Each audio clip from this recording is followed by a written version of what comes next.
President Trump and Melania Trump confirming that they tested positive for the coronavirus overnight. This morning, Chief of Staff Mark Meadows gave an update on the president's condition. He continues to be not only in good spirits, but very energetic. We've talked a number of times this morning. I got the 5 or 6 things that he had tasked me to do, like I do every single morning, and he is certainly wanting to make sure that we stay engaged. I think the other thing that is critically important, the doctors continue to monitor both his health and the health of the First Lady. We'll continue to do that. And joining me now, NBC News White House correspondent Kelly O'Donnell and NBC News national political reporter Sahil Kapur. Kelly, what are you hearing from the White House right now about the president and the First Lady's condition and their treatment? Well, good to be with you, Gotti. Of course, this news is a tidal wave of anxiety and concern when it comes to the White House, something they have worked to prevent for many months, with the president being in the unique position at the head of the government and having all of the resources to try to prevent this kind of his own personal illness. We are getting limited details at this point. What we are told is that both the president and First Lady are experiencing some mild symptoms. They have not gone into great detail about what that is, and officials have not said specifically what kind of medical involvement there is at this point, except to say we know that the president has at his disposal, and so does the First Family, the White House Physician's Office, which is a medical unit of military doctors who are available around the clock, and the president would certainly have access to any medications and interventions as deemed necessary. Often we see, just in a general sense from our collective coverage of this over many months, that in the early phases of illness, often people are treated in their own homes and are treated with different kinds of over-the-counter and prescription medicines to ease some of their symptoms. We don't know the specifics with the president. What we do know is that he has all of that care available to him, and at any moment can receive a visit from his physician. There are equipment and certainly personnel available at the White House, quite different than how most Americans who have been dealing with this illness have gone through their own course of illness. So very different in that sense. But anxiety, to be sure, at the White House about what this means for additional positive test results that are expected. The chief of staff said that he does expect that, just given the number we've seen already, including the president, First Lady, the senior advisor Hope Hicks, who's been a fixture around the Trumps and certainly was involved in a lot of their activities. Could it go beyond that? The expectation is yes, but one of the big questions is, what was the original source? When did the president contract this? Who was effectively in that chain of contact? And that's something that the White House is trying to determine through contact tracing and all the other available means. Unlike most Americans, the president has the advantage of a daily test record, so they know exactly when his condition changed. And that's certainly valuable information as his doctors try to decide what to do next. Gotti? Yeah, so much anxiety, so many unknowns that remain unanswered. Sahil, you've been getting reaction from lawmakers today. What are you hearing? Gotti, there's been an outpouring of well wishes for the president and the First Lady from both sides of the aisle. The news has certainly shaken up Capitol Hill, as we've seen some members of the House and the Senate getting tested as well, some of them worrying that they may also have the virus. We have heard some sharp warnings and some sharp comments from Democrats about how this underscores the severity of the virus, because many of them have been highly critical of President Trump for, in their view, downplaying it and kind of downplaying the severity and the deadliness of the virus. And take a listen here. I think we have some sound from Democrats on that. This is tragic. It's very sad. But it also is something that going into crowds, unmasked and all the rest, was sort of a brazen invitation for something like this to happen. We all pray for his and Melania's swift recovery, but this is a wake-up call for everyone in America. All of us wish him good wishes. Nobody wants anything bad to happen, and I hope that they have a mild case and that they do quickly recover. But having said that, I'm not going to. The thread on X began early, and many people have been. It's secondhand, but that's what's called community spread.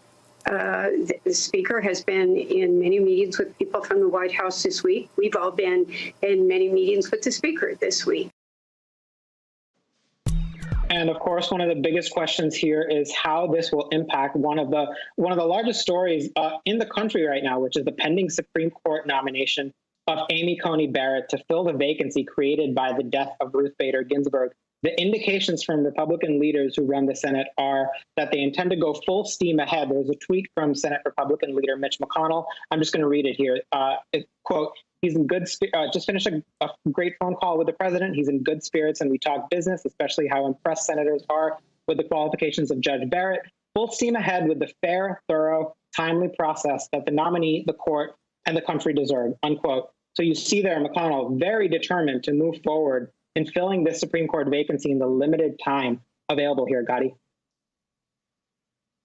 And Kelly, we have no idea what's going to happen next, but we are starting to get a little bit of a sense of how we got there. It all unfolded so quickly last night. We found out that Hope Hicks tested positive for the coronavirus. Can you walk us through the timeline of when the White House found out about Hicks's positive test?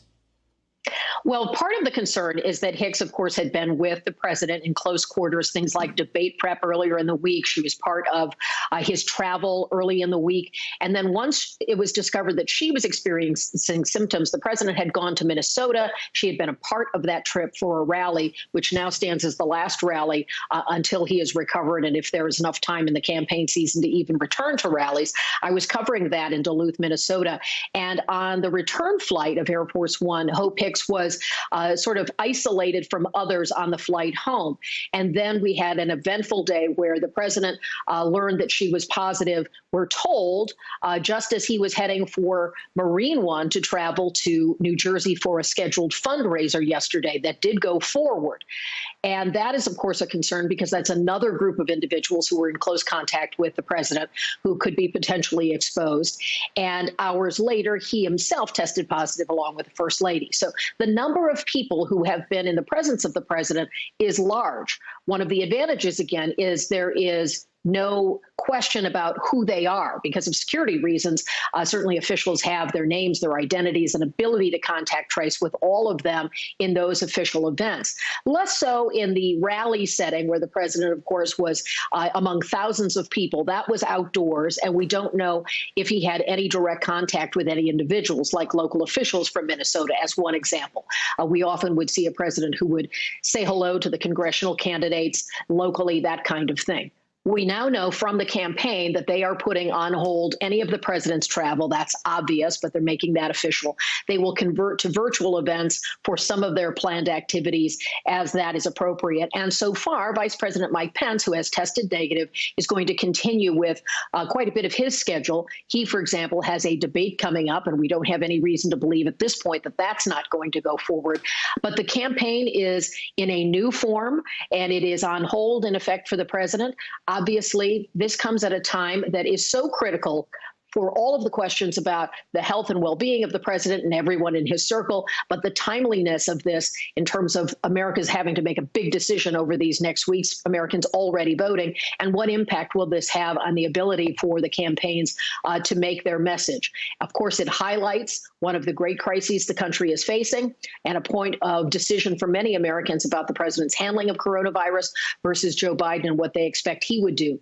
It is so complicated, it's hard to even get really the proper sense of scale of how dramatic this could be if the president's illness becomes serious and what could happen with that. And if he recovers quickly, which everyone certainly hopes, is there any time left to resume the campaign and his governing schedule? All of those questions remain active in the days ahead. And Kelly, you were just talking about contact tracing from a security perspective, that they know who's come into contact with the president. But it's wild watching some of that video because now we are seeing contact tracing almost play out in real time. We can see that video. We can see some of that contact. So can you tell us who else we know that Hope Hicks may have come into contact with and the first family? Well, certainly, if you take just the example of her role as a senior advisor, few people have sort of the walk-in privileges of being able to go in and see the president at any time. Hope Hicks is in that category. So you're talking about the first family, you're talking about the senior team at the White House in the debate prep where they were in a small room working for hours without masks. And obviously that's a lot of, talking and speaking and the potential for droplets to be expelled and spread around. Certainly that exists. That included people who are outside the White House, like former Governor Chris Christie of New Jersey, Kellyanne Conway, who used to be inside the White House, but was sort of consulting and assisting on the side as a friend of the president, if you will, no longer an employee. That's just an indication. Then you have people that we don't know all of their names publicly, but the Secret Service detail and the overlap of the agents that are involved. Then there's the White House personnel who work for what's known as the executive residence. They're civilians who are employees of the White House and care for the president's needs, the first family's needs, everything that keeps a household going.